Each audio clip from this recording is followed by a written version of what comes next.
Bonjour ou bonsoir à tous, vous qui regardez les vidéos, que ce soit le jour ou la nuit, ici DVD Pro Souvenir. Et oui, ça fait un petit pas mal de temps, mais bon, voilà, au moins je suis enfin de retour.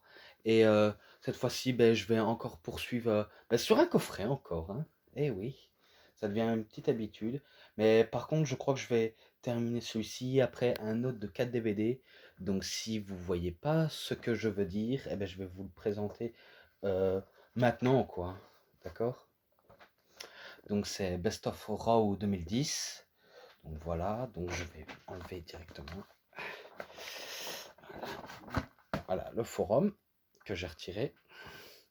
Alors, ce qu'on peut voir, ben, John Cena faire un bulldog, Shawn Michaels qui présente ses adieux, Randy Orton qui fait sa pose plastique, le retour de Bret Hart et le début d'une nouvelle faction qui est la Nexus. Alors, et là, ben, j'espère que vous connaissiez le RKO légendaire sur Evan Bourne, aujourd'hui connu sous le nom de Matt Sydal. La promo de l'Undertaker à Shawn Michaels pour WrestleMania, le pedigree de Triple H sur Chris Jericho, pardon. Donc voilà quoi. Donc j'espère que cette époque en 2010, vous avez peut-être connu le catch. Il y en a oui, mais il y en a non. Donc ce n'est pas grave si vous n'avez pas connu ou si vous avez connu, hein. Donc voilà quoi. Et derrière, ben, c'est pareil, c'est la même photo. Ensuite. Et là, c'est les différentes photos. Là, John Cena qui fait un You Can See Me, source je ne sais pas qui. Et là, le mise avec les 3 ceintures, parce que oui, il y avait le titre du monde par équipe et le titre par équipe seulement. Donc c'était le titre par équipe unifié avec le titre US. Donc il a remporté 3 titres dans l'année. Et là, ben, on voit Randy Orton en préparation du RKO et le départ de Shawn Michaels. Et là, la faction qui a la Nexus. C'est oui. Donc là, on voit Darren Young, Heath Slater, David Otunga, Wade Barrett, Skip Sheffield qui est Ryback, Justin Gabriel qui est PG Black, Michael Tarver qui est, je crois, il s'appelle toujours Michael Tarver. Je sais bien qu'il y avait aussi Michael Leggy qui est Curtis Axel. Husky Harris qui sera Bray Wyatt maintenant, de son vrai nom Wyndham Rotunda. Et par contre, Darren Young, je sais qu'il catch à la NJPW, mais du côté US. Mais après, je crois qu'il s'appelle Fred Russess, je crois. Et Isletter, ben, il se fait que appeler Is. Donc voilà. Et, euh, et Wade Barrett, ben, de son vrai nom, Stu Bennett. Et par contre, Justin Gabriel, j'avais déjà expliqué, donc voilà quoi. Donc maintenant, on passe directement. Ça, c'est le programme de Raw que j'ai fait moi-même parce que j'avais pas de forum. Donc là, on voit le logo, la publicité avec les DVD qui fait plaisir. Donc, DVD 1, là, c'est avec Randy Orton. Et par contre, il y a les images qui sont identiques. Là, on voit John Cena sur le DVD 2. Pareil, voilà. Je vous le montre un à un, comme ça, voilà. Ensuite, la Nexus avec Wade Barrett, DVD 3 également. Donc voilà. Hop, la publicité là. Maintenant, je vais vite m'attaquer, hein. Donc en tout cas, je l'ai vraiment bien fait. Maintenant, j'espère que ça vous plaît ou pas. Mais bon, c'est pas grave. Alors, DVD 1.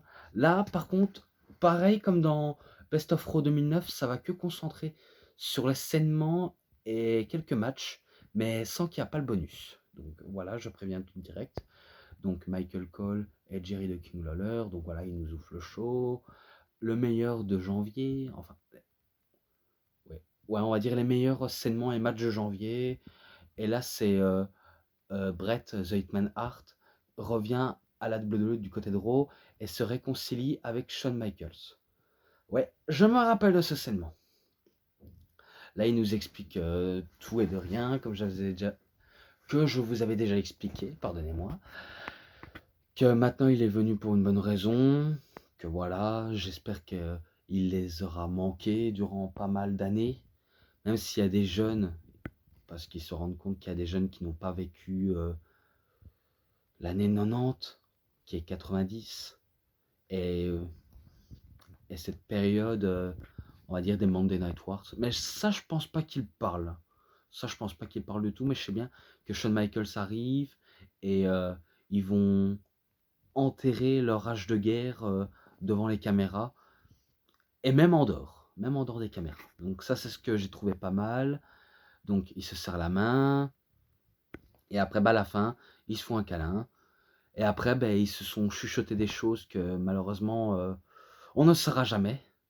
Oui, on ne saura jamais de ce qu'ils se sont dit, mais voilà. Mais par contre, je sais bien que celui-là, je lui avais mis, ouais, je lui avais mis un global. Je, je lui avais mis un 4,5. Oh, ouais, ouais, ouais, je lui avais mis un 4,5. Donc voilà, donc c'était le 4 janvier 2010. Voilà, voilà. Ensuite, match pour les championnats par équipe unifiée de la WWE. D-Generation X, qui est des X, contre The Jerry Show. Là, c'est la DX qui défend leur titre face à Chris Jericho et Big Show. Et c'était, pareil, ben, le 4 janvier 2010. Oui, si vous voyez qu'il y a un peu de couleur là, c'est parce que j'ai dû me tromper, on va dire, de couleur, mais après, j'ai dû régler le problème. Donc voilà. Donc je me rappelle ben, des bons matchs, on va dire, basiques, et qui représentent un peu le thème de Raw. Voilà, au moins on découvre, même si on est jeune, même s'il y avait des nouveaux ou des anciens, je sais pas s'il y avait des gens blasés à cette époque, mais je suis sûr la plupart étaient tous blasés des résultats des matchs de Raw ou de SmackDown ou de n'importe quel autre show qui existe en images d'archives, que ce soit en DVD ou sous le net. Mais moi, je me rappelle que c'est une victoire de DX. Je dis direct, c'est une victoire de DX. Je sais bien que ça va. Ils vont d'abord éjecter le Big Show.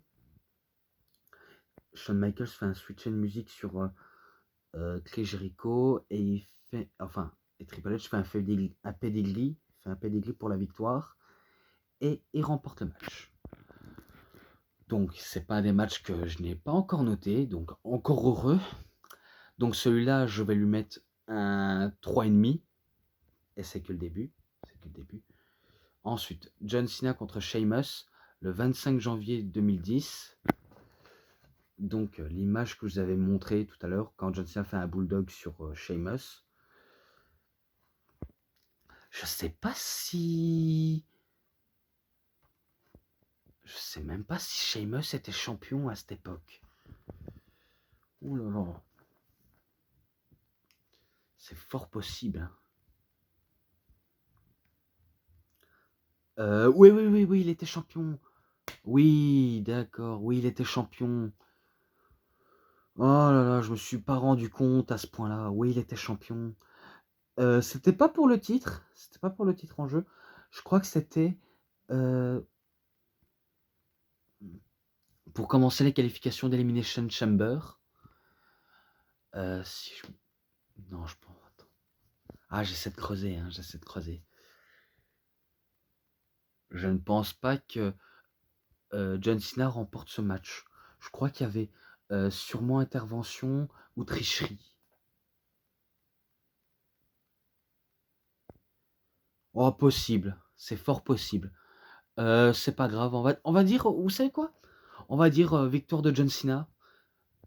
On va dire victoire de John Cena. Donc celui-là, je lui mets un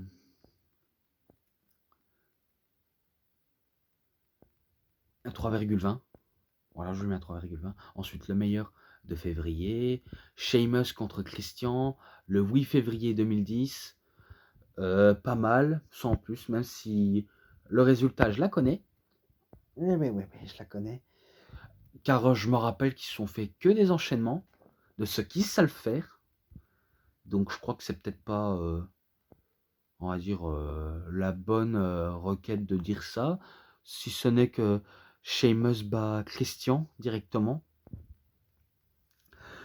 Vous vous rappelez sûrement du Brogue Kick? J'espère. Eh ben, sachez qu'il avait un deuxième finish, The High Cross. Donc, vous voyez le Razor's Edge de Razor Ramon ou Scott Hall, d'ailleurs, paix à son âme à Scott Hall, car j'ai vraiment appris sa nouvelle. C'est vrai que c'est assez bouleversant. Oh là là. Si ça se trouve le DVD de Scott Hall doit avoir des choses intéressantes, même s'il n'y a peut-être pas de documentaire du fait qu'il y a les matchs. Je crois que ça me plairait bien. Et même sur le coffret de la NWO, j'aimerais bien en savoir sur ce clan et aussi sur la personnalité des catcheurs. Donc voilà, en tout cas, je tenais à le dire, même si je suis sûr qu'il y en a certains qui me diront ce que j'ai vu la nouvelle, ou peut-être pas. Donc voilà. Donc vous voyez, Sheamus avait fait le Razor's Edge, mais sauf que c'était le High Cross. Donc là, il a crucifié Christian et en le battant. Donc victoire de Sheamus. Et ce match-là, je lui mettrai un 3,40. Donc voilà, ça avance, ça avance. Ensuite, match triple menace à élimination pour les championnats par équipe unifiés de la WWE. Donc, Dégénération X, donc la DX bien sûr, contre CM Punk et Luke Gallows. La Strategy Society, et contre The Showbiz. Alors, qu'est-ce que je peux me rappeler?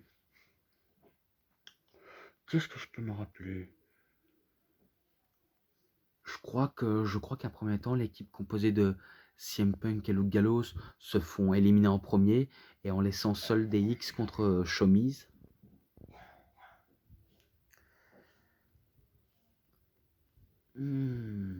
C'est pas là où il... Ah, j'ai un doute maintenant. J'ai vraiment un doute. Hein, je crois que c'est là où DX perd les titres. Je le dis direct, hein, même si j'ai pas forcément raison ou non, mais je crois que c'est là où il perd les titres. Hein. Et en plus, c'est la même année, hein, 8 février. Hein. Oh là là là là. Ouais, on va dire victoire de Chaumise et la note globale, je lui mettrai pareil un 3,20. Donc voilà. Voilà. Ensuite, The Undertaker. Donc là, il parle de Undertaker, Shawn Michaels. Il n'est pas marqué Shawn Michaels, mais c'est là où il avait reçu un Slammy Awards pour le match de l'année au WrestleMania. Un match qui aurait dû être noté 5 étoiles, même si je l'ai mis personnellement 5 étoiles. Mais de système de notation de Meltzer, jamais fait. Donc c'est là où il a reçu son prix du Slammy Awards. Et il dit, enfin, il fait un genre de promo à l'Undertaker où il dit « Je peux te battre et on s'affrontera pour la dernière fois ». Là, c'est les paroles que je me rappelle. Hein. C'est vraiment les paroles les plus mémorables que j'ai pu entendre, en tout cas. Ensuite, invincibilité contre carrière, donc strict contre carrière. Pourquoi je dis strict? Non, strict, pas strict, car c'est pas les checkers de la strict. Donc ouais, en fait, leur affrontement entre l'Undertaker et Shawn Michaels se résume entre si jamais Shawn Michaels bat Undertaker, ben, ce sera le premier homme à avoir réalisé l'exploit. Ce sera le premier homme à avoir réussi ce que aucun être humain n'a réussi à faire. Et si jamais l'Undertaker bat une nouvelle fois Shawn Michaels, eh ben, sa carrière est terminée. Et il prendra sa retraite. Et c'est le 22 février 2010. D'accord. Ouais, pas mal, mais après... Oh, pardonnez-moi. Excusez-moi. Mais après, voilà, très très bonne promo en tout cas. Donc, je crois que cela, c'est pas la peine que j'en m'attarde dessus. Ensuite, Michael Cole et Jerry Lawler. Donc voilà, il nous explique encore, voilà, les meilleurs du mois de mars. Et par contre, si vous voyez ça, c'est parce que j'avais fait une lettre et que bizarrement, elle était ratée. Donc j'ai dû faire des petites gribouillis, mais j'ai pas de Tipex car voilà, j'en ai plus. Donc j'ai marqué forte rancœur entre John Cena et Batista. C'est là où ils font une promo. Je me rappelle que, que les deux parlaient de leur parcours, qu'ils ont, qu'ils ont à peu près débuté ensemble, qu'ils étaient amis ou non, mais qu'ils ont appris, on va dire, en matière de la base du catch. John Cena disait qu'il a tout fait tout seul, il a assumé comme un bonhomme, et il a même un petit peu critiqué Batista en disant que toi, tu avais besoin de Triple H et de Ric Flair dans l'évolution pour mieux percer. Un truc qui est pas faux, mais qui est vrai. Mais après, ça lui a pas empêché à Batista non plus de devenir une grande star en devenant, en gros, l'attraction spéciale, même si c'était, on va dire, l'un des catcheurs les plus vus. Donc ça lui a pas empêché d'avoir une telle popularité. Et c'est là où on va dire à John Cena qu'il est le visage de la WWE et qui pourrait battre ce visage et devenir lui-même le visage de la WWE. Et qui lui dit même tu ne me battras jamais, John, car je te le promets, je, je t'anéantirai. Donc voilà, ensuite l'emblème de la WWE. Donc je crois qu'il nous montre le logo et, euh, et tous les bons vieux sainements, je crois. Même avec des célébrités. Encore c'était la saison, hein. Donc c'était le 1er mars 2010. Une chose qu'on ne voit plus. Je vous dis une chose qu'on ne voit plus du côté de Raw ces temps-ci. Car maintenant le show ne tape plus vraiment dans l'œil. Même s'il y a quelques célébrités qui sont prévues à l'avance ou pas du tout. Mais en tout cas c'est vrai que du côté de Raw c'est vraiment un vide. Même si ça sert à rien, mais du fait qu'il y a du star power et que ce soit en tant que catcheur ou des célébrités qui adorent le catch et qui sont confrontés à des sainements, c'est vrai que c'est quelque chose qui nous manque, mais après, je crois qu'ils ont préféré changer de cap, hein. Donc moi, c'est ce que je peux dire. Donc là, je crois que c'est un clip. Vous êtes peut-être d'accord, mais je crois que c'est un clip. Un regard sur sa carrière. Donc là, ça parle de la carrière de Shawn Michaels. Donc je me rappelle de la vidéo où il nous montre de ses débuts au catch et aujourd'hui jusqu'à sa fin. Mais en tout cas, pour WrestleMania 26, pour moi, je m'arrête à ça, que Arabie Saoudite. Car pour moi, quitter sa retraite en trahissant sa promesse, c'est c'est quelque chose d'assez petit, même si pour des millions que que les pays étrangers comme l'Arabie Saoudite peut nous encombrer, pour moi, c'est pas la chose la plus intelligente. Car ça aurait pu autrement que l'Arabie Saoudite, hein. Ça aurait pu être en Amérique, quelque chose comme ça. Mais non, on nous a gâché. On nous a vraiment gâché tout ça. Donc voilà, donc je vais m'arrêter ici sur ça. Ensuite, Shawn Michaels dit adieu. Donc là, il nous présente ses adieux. En plus, c'était le lendemain de WrestleMania. Je me rappelle, j'étais comme un enfant abandonné. En plus, je me rappelle qu'en 2009, c'était Jeff Hardy. 2008, Ric Flair. 2007, ben, j'avais des doutes, mais en tout cas, je connaissais personne qui partait. Enfin, à part Rob Van Dam. À part Rob Van Dam, le roi Booker, Bobby Lashley, tout ça. Et 2006, ben, c'est Lita et Trish Stratus, voilà. 2005, ben, le décès de Eddie Guerrero, même si en 2007, il y avait le décès de Chris Benoit, mais ça, vous connaissez l'histoire et je vais pas en dire plus. Donc oui, il y a vraiment des trucs qui me marquent hein, quand même. Il y a vraiment des trucs qui me marquent. Même en 2010, 2011, 2012, 2013.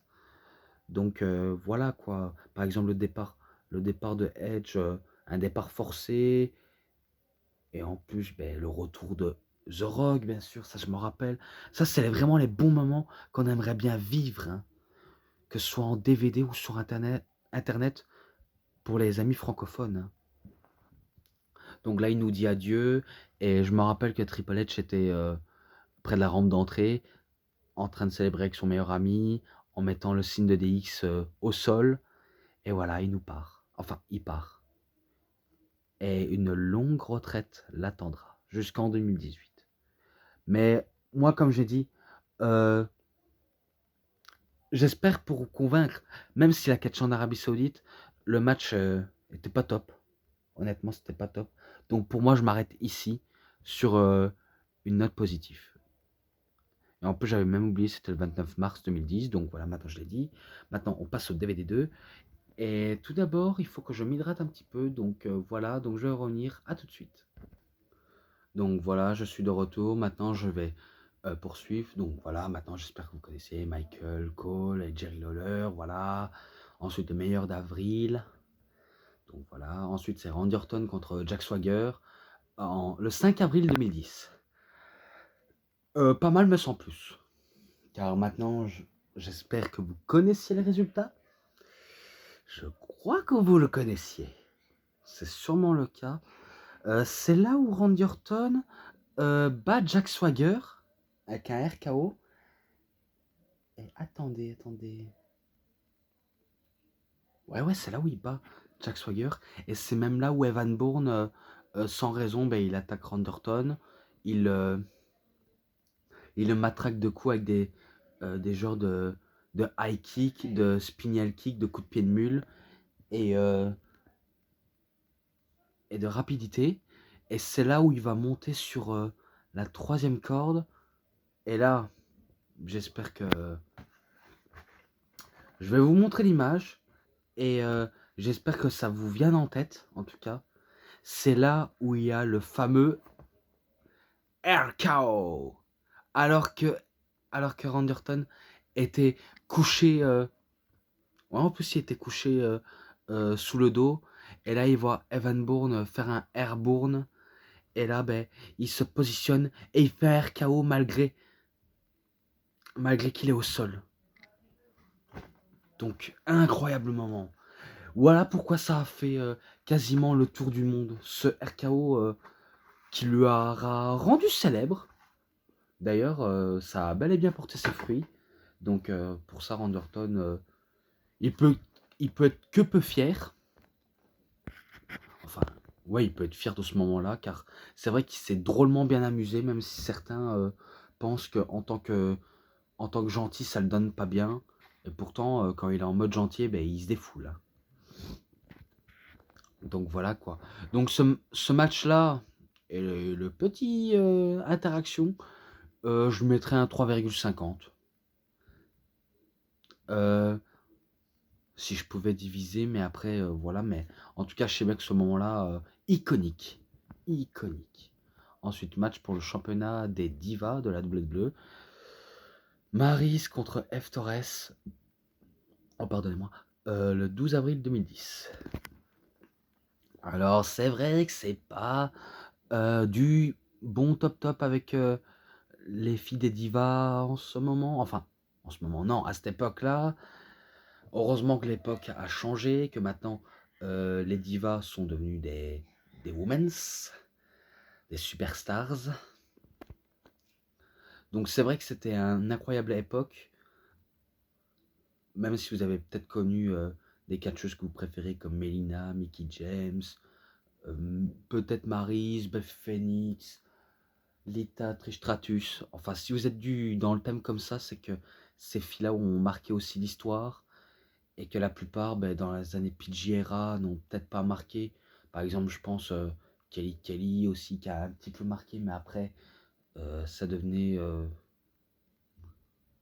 Enfin, c'était pas, on va dire, du très bonne interaction. Voilà, c'était pas du très bonne interaction. Donc voilà, mais en tout cas, je sais bien. Je crois que c'est une victoire de F. Torres. Je crois qu'elle crée la surprise. en devenant championne des divas.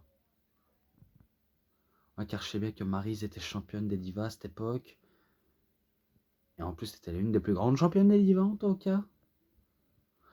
Vous savez quoi? Je le mets F Torres victoire. Victoire à elle. Et ce match-là, ben, je mets un 3,10. Voilà. Ensuite, match pour le championnat par équipe unifiée de la WWE. The Hart Dynasty versus The Showmies. Qui s'en rappelle, en tout cas, de la Hart Dynasty? Enfin, la dynastie Hart. Donc, si vous ne savez pas qui c'est, je vais vous le dire. Oui, je vais vous le dire. C'est composé de Tyson Kidd, de David Hart Smith, qui est Davey Boy Smith Jr. Et bien sûr, en côté, on va dire, féminin, c'est Natalia. Donc j'espère que ça vous dit quelque chose. Je me rappelle que le Miz, il faisait une promo, le Miz et le Big Show, ils font une promo, ils adressent à la foule jusqu'à ce que Bret Hart fait son entrée, près de la rampe d'entrée. Et là, ben, le Miz commence à le tacler sévèrement, en disant ouais, nanana, tout ça. Et je me rappelle que Bret Hart avait dit lors d'une promo que le Miz avait la ressemblance du visage des fesses de cheval. Il lui avait dit encore un autre nom en disant que. Je crois qu'il avait dit que c'était un usurpateur sur place, sur patte ou sur place. Et il disait, attends, je sais pas quoi. Il disait que c'est une tête de gland et que c'est un idiot. Et c'est là où il lance ben, son neveu et son petit protégé et sa nièce en direction. Donc ce sera David Hart Smith et Davey Boy Smith. Par contre, il y a du bruit, donc je vais un petit peu couper pour éviter me faire déranger.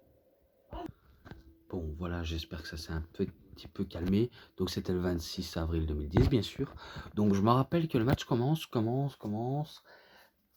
Shomiz était bien parti pour remporter le match, mais je crois que David Hart Smith et Tyson Kidd se débarrassent de Big Show à temps et ils font leur fameux Heart Attack sur le Miz et ils remportent la victoire et ils deviennent champions par équipe.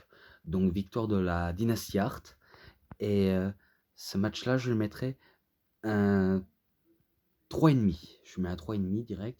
Ensuite, le meilleur de mai. Donc Randy Orton invité. Pourquoi je dis envahi? Invité au Cutting Edge. Je crois que c'est là où il va y avoir une tension entre les deux hommes. Donc c'était le 3 mai 2010. Et je me rappelle que Edge était en rivalité avec Randy Orton. Où il disait rappelle-toi du moment où on était dans The Rated RKO et qu'on démolissait tous sur notre passage. On avait démoli la DX, on avait dominé la division par équipe ensemble. Donc il lui faisait rappeler. Et en plus, c'était là où Randy Orton, je crois qu'il était blessé à ce moment-là à l'épaule. Ou il s'était déboîté l'épaule, je crois. Ouais, parce que on va dire tout tournait autour de la blessure à l'épaule de Randy Orton. Donc je me rappelle que Edge, on va dire, le mettait à mal et qu'il était prêt pour le spear, mais c'est là où Randy Orton lui fait un RKO et ce segment se termine là-dessus. Donc voilà. Ensuite Edge contre Christian. Attendez. Le 11 mai ou 17 mai 2010, je crois. Voilà, c'est un peu dommage que je. Non, on va dire c'est le 11 mai. Je me rappelle que Christian, ben, il revient, parce que ça fait, on va dire, pas mal, on va dire, 2 mois qu'il était au placard du côté de Raw, ou alors il était du côté de SmackDown. Ah non. Ouais, il était parti sûrement du côté SmackDown. Je me rappelle, ben, ça s'enchaînait, des prises qu'ils savent faire. En plus, la fameuse équipe qui sont formées dans les années 90 à 2000. Donc maintenant, ils se retrouvent et c'est le moment de se tester devant, on va dire, un public plus jeune qui les ont jamais vus en équipe ou en action l'un contre l'autre. Et c'est là où Edge bat Christian avec un Spear. Et je m'en rappelle, attendez, je me rappelle que Randy Orton faisait une promo face à Edge en disant tu croyais vraiment que ça aurait été Christian, que tu l'aurais battu si facilement, car il parlait d'un autre adversaire, et l'adversaire en question c'était l'Undertaker. Donc là, ce que je me rappelle. Et après, Edge, ils sortirent du match. Voilà, ils sortirent du match. Ensuite, sans moi, Raw ne vaut rien. Ah oui, oui, la promo de Batista. J'espère que vous avez l'image en tête. C'est là où Batista était sur une fauteuil roulant. Il fait une promo en étant blessé, en étant détruit par rapport au match qu'il avait avec John Cena. C'était le 24 mai 2010.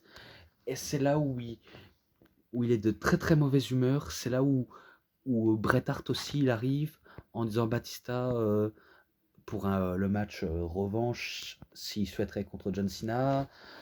Et, euh, et aussi s'il est apte à combattre. Donc, ah oui, c'est là où Bret Hart commence à charrier Batista en lui disant tu veux ta chance ou pas.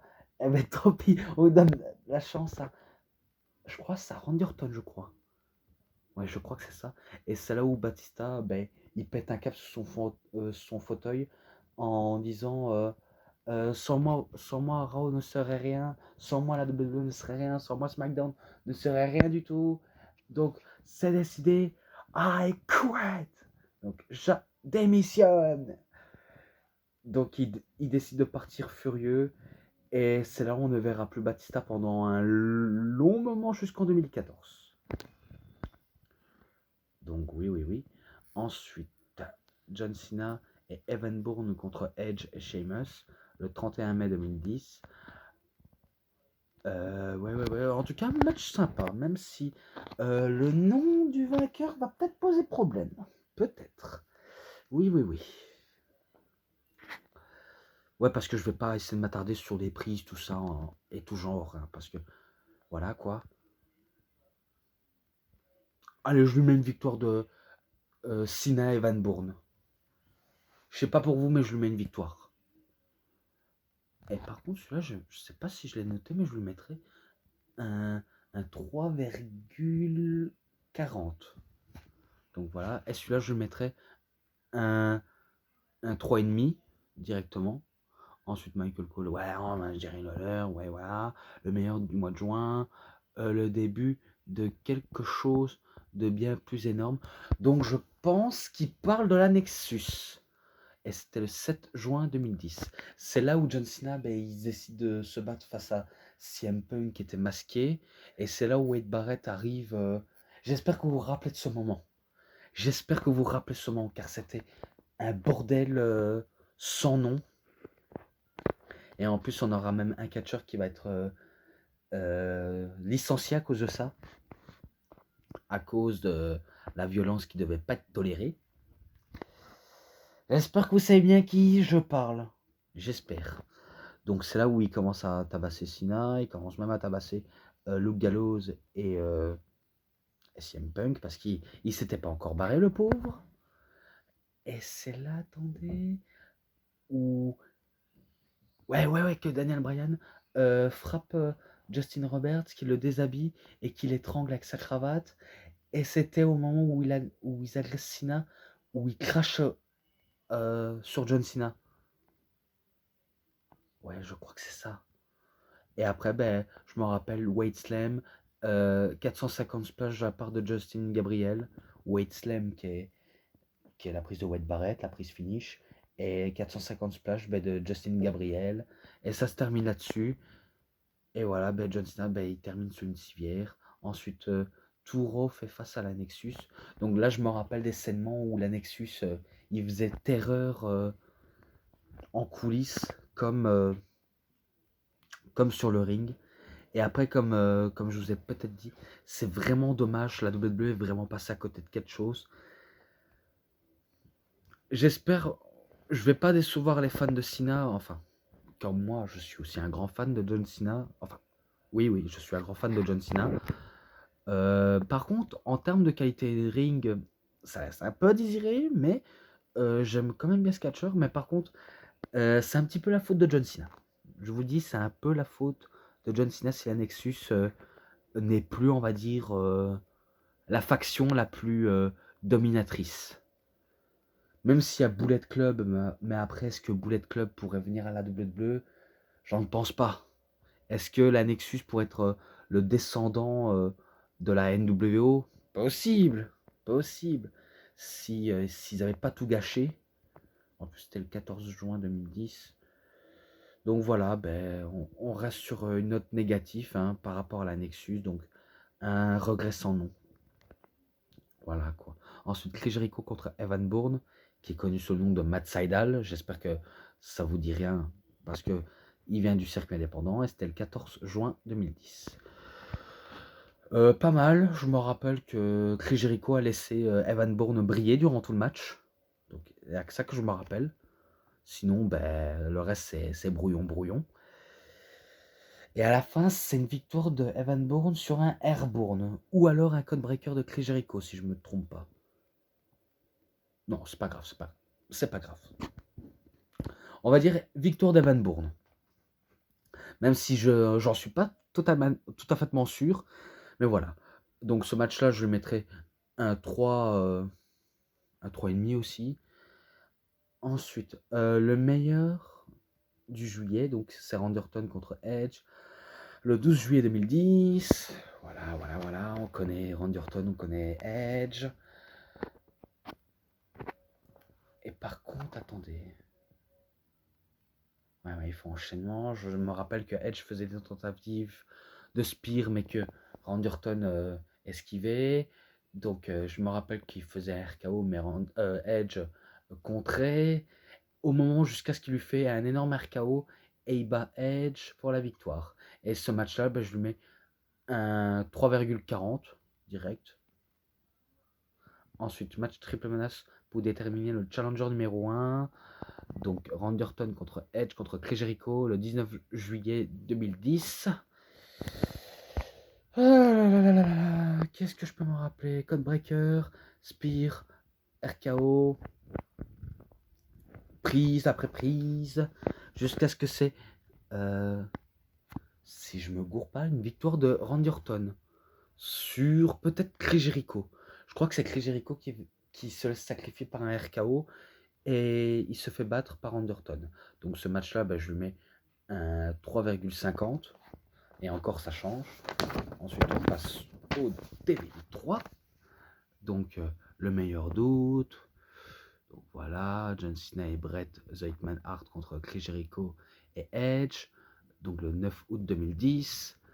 Ça va peut-être vous étonner, mais c'est John Cena qui fait tout le boulot et pas Bret Hart. Ouais, en fait, petit concept depuis WrestleMania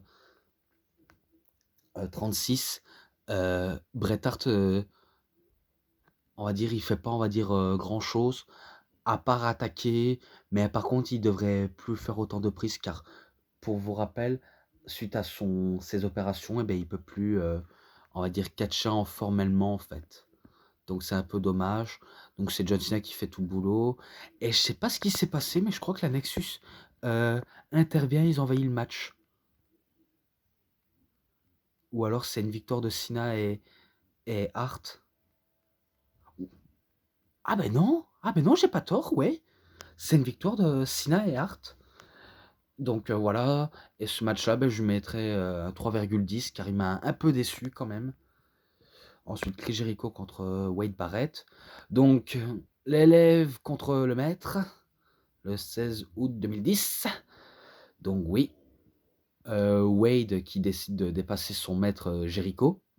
Car oui, c'est Chris Jericho qui l'a, on va dire, pris sous son aile à la NXT. Mais par contre, il n'a pas formé Wade Barrett. Hein. Il n'a pas formé Wade Barrett. On va dire, il a utilisé comme mentor. Et là, Non, Je crois que je me trompe pas. C'est là où Wade Barrett bat Chris Jericho avec un Wade Slam. Et ce match-là, je lui mettrais un 3,20 direct. Ensuite, John Cena contre le Miz le 23 août 2010. Oui, oui, oui, oui, oui, oui. Alors, match court, hein. Je vais vous dire match court. C'est une victoire de John Cena, hein, avec soit un attitude d'ajustement ou un STF. Ouais. Donc celui-là, je lui mettrais un 3,20. Ensuite, CM Punk revient sur le 90e épisode de Raw, voilà, le 30 août 2010, le meilleur de septembre, tête d'affiche, donc voilà quoi, le 6 septembre 2010, match dans lequel les tombées peuvent se faire n'importe où, John Morrison contre Sheamus, ouais, ouais, ouais. Le 13 septembre 2010, attendez. Ouais, je me rappelle qu'ils se sont battus partout, du ring jusqu'aux entrées et jusqu'à la foule. John Morrison était bien parti pour battre Sheamus. Donc il était bien parti, parce que je regarde les autres, il était bien parti jusqu'à ce que Sheamus le bat avec un Brogue Kick et il bat John Morrison. Si c'est ça, hein, parce que normalement je dois pas me tromper des trucs comme ça. C'était le 13 septembre 2010, bien sûr. Randy Orton contre Chris Jericho, le 27 septembre 2010. Non, allez, très vite. Randy Orton bat Jericho. Je le dis direct, il bat directement. Et par contre, ce match-là, j'ai oublié. Je crois que je lui avais mis un 3,10 ou 3,20. C'est pas grave. Je le mets à 3,10. Et celui-là, je lui mets un 3,5. Voilà, parce qu'il bat KRKO. Et voilà, c'est pas grand-chose à dire. Le meilleur d'octobre. T'es qu'un peureux Sina. Ah oui, c'est là où Wade Barrett fait une promo face à Sina. Où il lui dit. Je me rappelle qu'il lui avait dit que c'était un fils de la plage aussi. Donc en fait, il en profitait pour lui tailler en fait, même si on sait qu'en vérité c'est John Cena qui l'enterre la Nexus définitif. En plus, c'était le 11 octobre 2010. Dommage, hein, dommage. Mais autrement, voilà, en tout cas, il a dit ses fameux vérités à John Cena. Ensuite, match champion contre champion. Daniel Bryan, champion des États-Unis, contre Dolph Ziggler, le champion intercontinental, le 25 octobre 2010. Le nom de vainqueur aussi, ça va poser problème. Oui, oui, oui, oui. Ça va peut-être poser problème, mais je crois que c'est une victoire de Daniel Bryan. Il bat Dolph Ziggler. Ouais, il bat Dolph Ziggler. Et ce match-là, ben, je lui mettrais un, un 3,40. Ensuite, le meilleur de novembre. Santino vous invite à prendre le thé. Donc, il invite à prendre le thé avec Sheamus et Vladimir Kozlov. C'était le 8 novembre 2010. Jusqu'à ce que Santino il décide de catcher face à Sheamus. Et il perd terriblement face à un Brogue Kick. Donc, voilà. Ensuite, Piper Pit invite avec John Cena et Randy Orton. Donc, c'est Roddy Piper qui invite les deux catcheurs le 15 novembre 2010. Ensuite, The Miz encaisse sa mallette le 12 novembre 2010. C'est là où Randy Orton était champion. Il défend face à Wade Barrett alors que John Cena avait intervenu pour lui coûter le match. Et aussi, ben, le Miz, ben, il vient, dès qu'il a la porte ouverte, ben, il décide d'encaisser sa mallette face à Randy Orton. Et voilà, il décide de le battre et ça va marquer plus d'un. Moi, je décide d'aller plus vite parce que je vois la miniature va trop vite. Ensuite, finale du tournoi du Roi du Ring, Sheamus contre John Morrison. Alors, spoiler, Sheamus remporte le tournoi du Roi du Ring. Ce n'est pas un secret, c'est la vérité. C'est lui qui le bat. Et voilà quoi. En plus, c'était le 29 novembre 2010. Et voilà. Ce match-là, je le mettrais un 3,40 aussi. Ensuite, le meilleur du décembre. Match à 4, finale par équipe pour unifier les titres par équipe. Donc, les noms des antagonistes. Santino Marella et Vladimir Kozlov. Contre Mark Henry et Yoshitatsu. Contre les Usos, contre Heath Slater et Justin Gabriel. C'est là, je crois, où Heath Slater et Justin Gabriel étaient champions par équipe. Ils vont perdre face, enfin, les Usos vont être éliminés. Yoshitatsu et Mark Henry, c'est pareil. Jusqu'à ce qu'il reste Santino et Vladimir Kozlov. Et c'est là où John Cena, ben, il est distrait car il était dans le public et il fait perdre leur chance. Et c'est une victoire de Santino Marella et de Vladimir Kozlov. Donc celui-là, je lui mets 3,20 quoi. Et voilà, ensuite, en plus c'était le 6 décembre 2010. Ah ouais, ouais. Ensuite, ben, Michael Cole et Jerry Lawler. Voilà, retour sur l'année 2010 et fin. Donc voilà, j'en ai terminé avec cette review sur Best of Raw 2010. Donc j'espère qu'elle vous aura bien plu et arrête de flouter s'il te plaît. Donc voilà, en tout cas, j'espère que vous avez très bien aimé. Pour ce qui est des saignements et des matchs, ben, je lui mets un 3,60 et l'ensemble, je note ben, 3,80.